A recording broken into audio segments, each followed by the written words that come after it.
Are we entitled to compare religious geniuses of the first rank with a poem in which the mystical element is quite rudimentary? Admittedly, to do so would be blasphemy of a kind of the romance.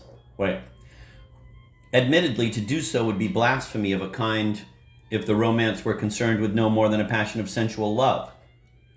The difference from orthodox mysticism lies in the content of the spiritual states and the goal of those states, not in their form. 1. Gottfried of Strasbourg's Tristan contains the following passage. It is not without reason that this hollow has been put away in a wilderness. It means that the place of love lies not in beaten ways, nor about our human dwellings. Love haunts the deserts, the roads that lead to its retreat. The road that leads to its retreat is a hard and toilsome road. I shall return to this presently. In the meanwhile, here is a further point of comparison. Spanish mystics have a well-known habit of insisting on an account of what they suffer. St. John of the Cross says in La Noche Oscura, St. John of the Cross, Complete Works, translated by E. Alison Piers, London, 1934, Chapter 1, page 407, The Dark Night of the Soul, 2:5.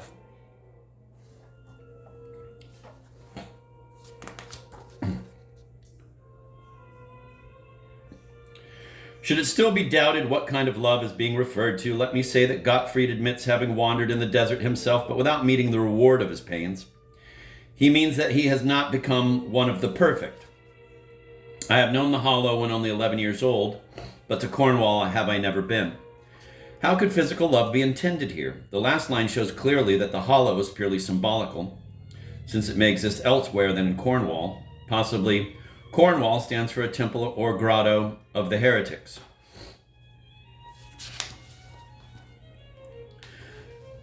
So brilliant and pure is the light of contemplation that when this divine light assails the soul in order to expel its impurity, the soul feels itself to be so impure and miserable that it believes God to be against it and thinks that it has set itself up against God.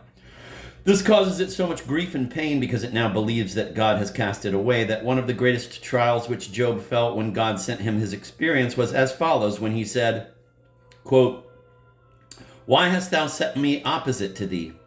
And I am become burdensome to myself." The saint does not refer to bodily or moral pains arising from the mortification of senses and will, but to the soul suffering separation and rejection while its love is most ardent.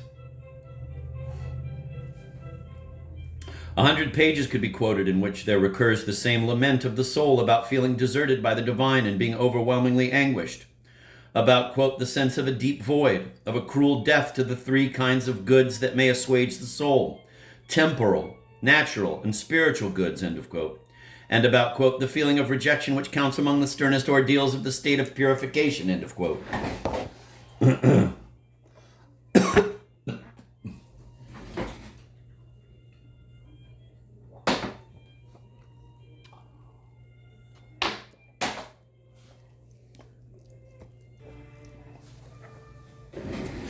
Tristan is but an adulterated and sometimes ambiguous expression of courtly mysticism.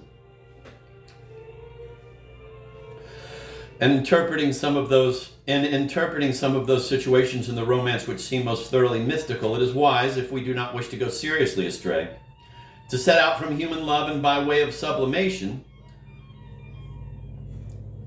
not in the opposite direction from divine love to metaphors, as we need to do when dealing with the great Orthodox mystics. Bearing this in mind, we may trace in the myth more than one aspect of the sufferings undergone in mystical experience. It will be recalled how the troubadour laments, quote, "Heaven, how doth it thus befall? The farther off I am, the more I long for her."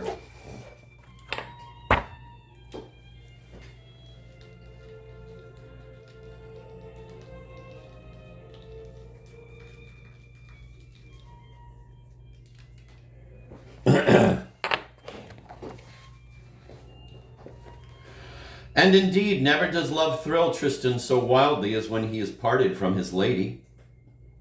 This can be accounted for by elementary psychology, but the point here is that it represents the anguish undergone in a purifying ascesis.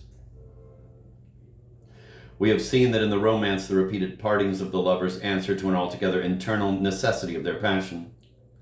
Iseult is a woman beloved, but she is also more than this. She is symbol of luminous love. When Tristan wanders far away from her, his love for her waxes, and the more he loves her, the more he is afflicted. But of course, by now we are aware that the real purpose of the partings is to produce suffering. This brings us back to mysticism from the other end, so to speak. The more Tristan loves, the more he wants to be parted from the beloved. This means that the more he loves, the more he wants to be rejected by love. So strongly does he want to be rejected that he comes to doubt Iseult's love for him, treats her like an adversary, and commits himself to a, quote, blank, end of quote, marriage with the other Iseult, the other, quote, faith, end of quote, the other church, whose communion he has to decline.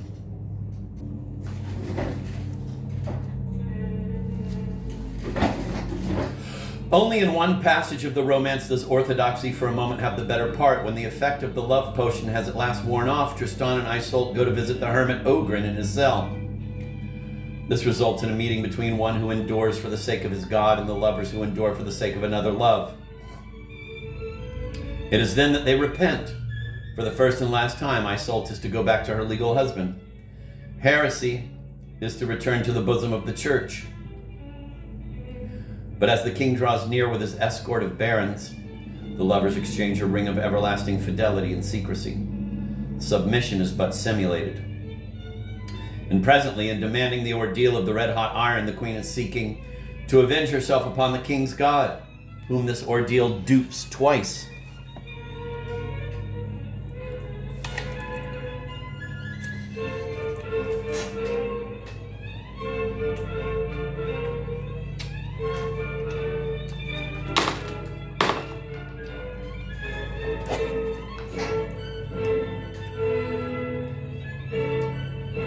However external and a matter of form these correspondences may be, they cannot fairly be dismissed as mere coincidences. But if the forms are the same, it remains to be seen in what respect the matter differs and how the matter can ever have come to be treated as identical in both cases. It might all be regarded as a gross confusion of creator and creature in the romance, a case, according to the textbooks, of the famous, quote, divinization of woman, end of quote. Supposing Iseult had been merely a beautiful woman, as subsequent centuries were to think. The mystic similitudes which I have set forth would belong to the order of language, and especially to metaphor. I shall not try to deny that aspect of the question. It will have consideration, but I believe that there is a good deal more, for if there were not, then the whole religious background of the legend would have to be either denied or neglected, notwithstanding the historical evidence. As regards the meaning of the myth, we should be brought back to O, and the romance would not be a courtly novel. Or else, again, courtly love would cease to be what it actually was, and would set itself to resemble what our men of learning imagine it was. That is as good as to say that we can understand nothing about nothing. Once again, the matter in question is the passion of love, and not love purely profane and natural.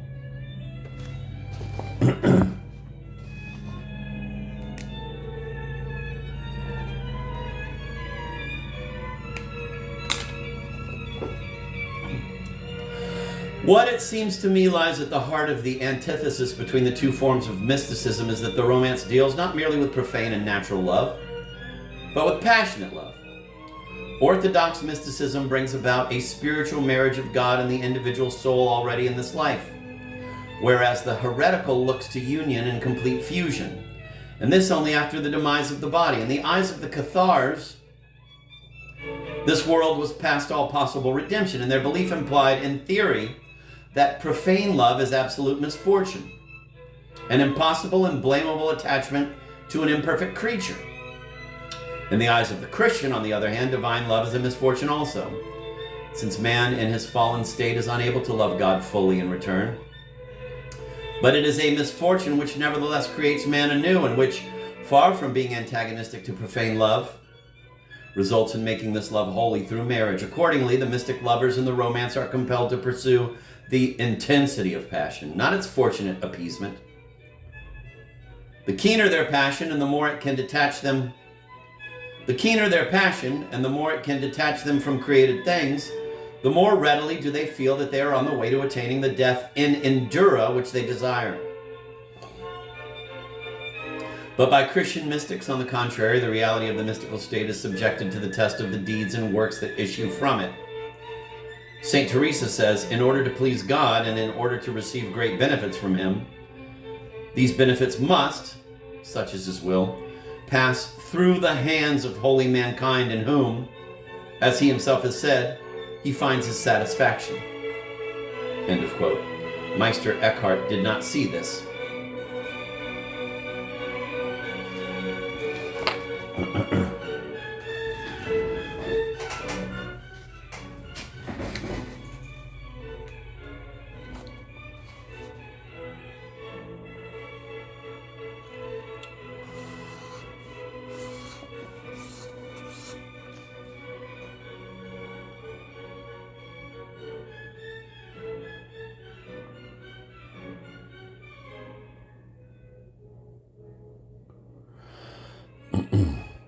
At least such has been the constant intention of those mystics who concentrated their prayers upon the truly incarnated Christ. The perfect, however, did not believe in the incarnation and could not be aware of the return of the soul to a life renewed. I die of not being able to die, St. Teresa says. But she means that she is not able to die to the old life enough to become alive in the new, and thus to obey without anguish.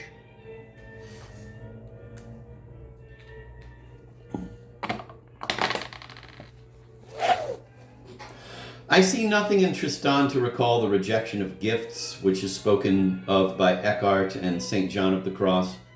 The lovers now and then complain of their passion and curse the fatal potion, which has been the cause of their terrible sufferings. Quote, Amour par force le demain, end of quote.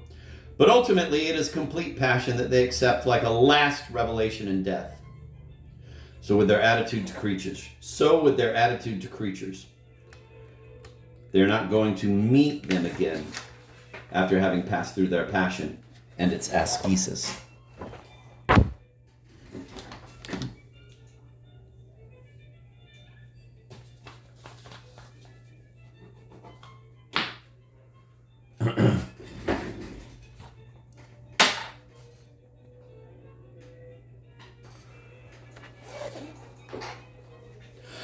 They are unaware of that movement of return to the world so characteristic of Christianity. St. John of the Cross also has experienced perfect detachment. Quote, when the passions are mortified, the soul receives no more nourishment from creatures, and in that way is filled with obscurity and is deprived of the objects which the passions were presenting to it. End of quote. Noce Oscura 3.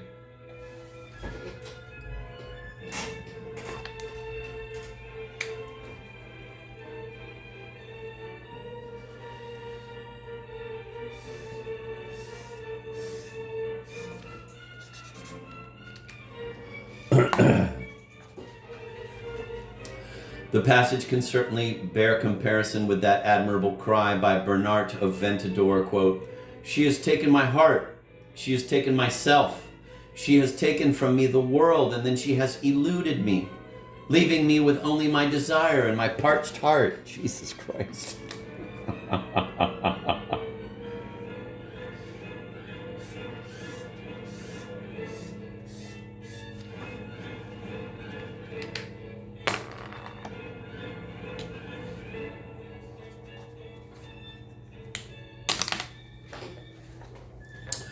Beyond that state, St. John of the Cross experienced complete viduity, in which not only the world and his neighbor and love with its object, but even the desire of love seemed to escape at the height of the exaltation. Quote, empty of all covetousness, nothing impels upward and nothing draws downward, end of quote.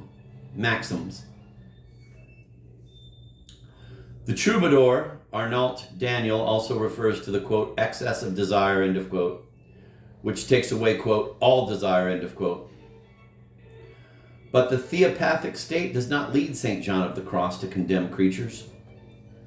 Meister Eckhart, who is perhaps mistakenly held to be a Platonist, has the ability to say in magnificent terms that the pure soul is the place of redemption for creatures who have lost their nature through sin. Quote, all creatures pass from their life to their being. All creatures bear themselves into my reason so as to be within me reasonable. I alone, I bring all creatures to God. End of quote. That is the movement which is lacking theoretically in any kind of mysticism based on the luminous eros.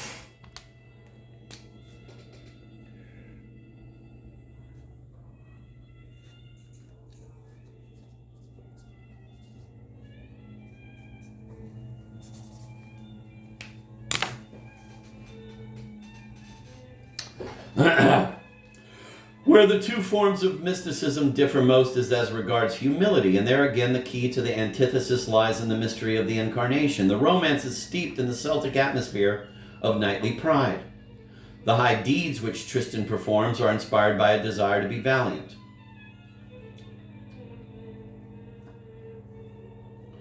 Like all passionate people, he foolhardily revels in the sense of power which comes over him in moments of peril. Hence, ultimately, he grows to want danger for its own sake, to want to experience passion for a never-ending passion, and to desire an irrevocable death. At this extreme, prowess appears as the material sign of a process of divinization. True mystics, on the contrary, are the very essence of prudence. Rigor and clear-sighted obedience. If, quote, death is my gain, end of quote, it is because, quote, Christ is my life, end of quote. And because Christ was incarnated, that has came down to us. That is why a Christian does not fall into the delusion of supposing that death for the sake of love can transfigure him. Instead, he accepts the limitations of his terrestrial vocation. Quote, nothing impels him upward, nothing draws him downward, end of quote. St. John of the Cross said, and this because he places himself at the center of his humility.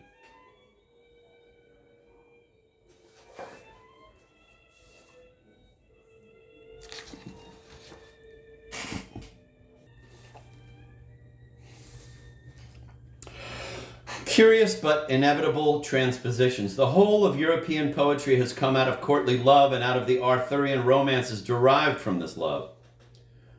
That is why our poetry employs a pseudo-mystical vocabulary, from which, quite unaware of what they are doing, persons in love still draw today their most commonplace metaphors.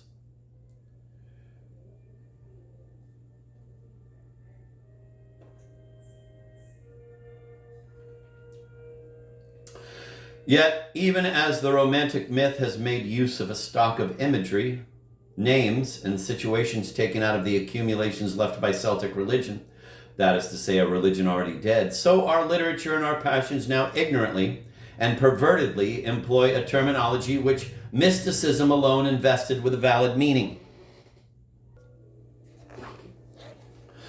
More than once, the ambiguous character of the myth has caused us to hesitate in the presence of this or that episode. Was it a case of profane love, according to the letter of the romance, or of a symbol of the luminous eros, or even a symbol of the church of love? It is thus understandable that a reader unaware of the mysteries should almost unavoidably be brought in consequence to transpose into profane life all these too carefully veiled allegories. The process is easily imagined. St. Augustine wrote this prayer, quote, and behold, thou wert within me, and I out of myself when I made search for thee. God damn, that's a deep one. That's a deep statement, Jesus.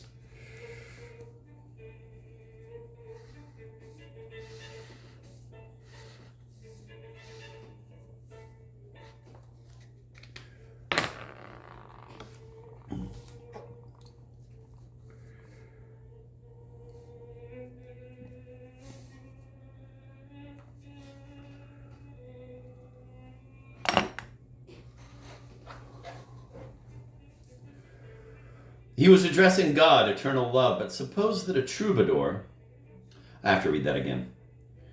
And behold, thou wert within me, and I out of myself, when I made search for thee. God, it's so good. He was addressing God, eternal love, but suppose that a troubadour, one of the Geoffrey Rudels, should have expressed the same prayer while pretending to address it to his lady.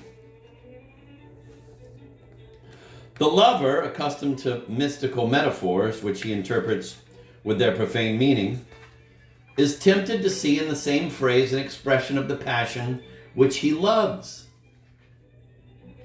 The passion that is tasted and savored for its own sake, in a kind of indifference to its living and external object.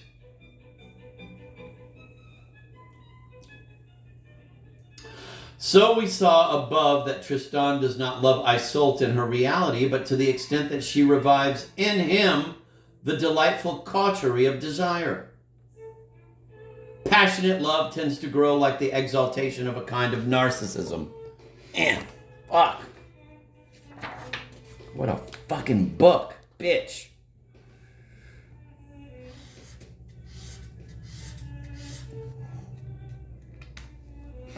Oh.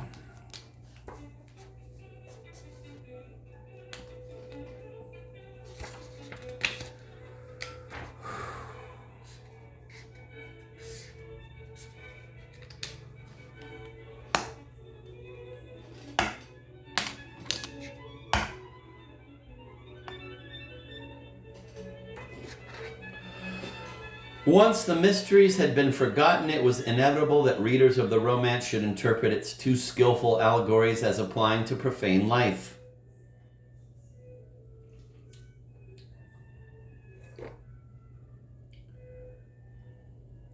The modern mind has supposed that the transposition thus effected after the 12th century could serve as a primary datum. It is supposed that it could explain the higher by the lower, unalloyed mysticism by human passion. And so it founded a new science, which was based on the study of language in general and on the similarity of metaphors in particular. But where did the metaphors originate? In a kind of mysticism which, as I have shown, was disguised, persecuted, and then forgotten. So thoroughly was it forgotten as heresy, and so completely did it pass into everyday use through poetry, that the Christian mystics took up its metaphors as if these had been natural. And we today have done likewise, and so have our men of learning. The science is therefore valid on condition the signs are changed in every one of its statements. For instance, where the science speaks of mysticism as having resulted from a sublimation of instinct, it is enough to change the direction of the relation stated and to write, the instinct in question is the result of the profanation of an early form of mysticism.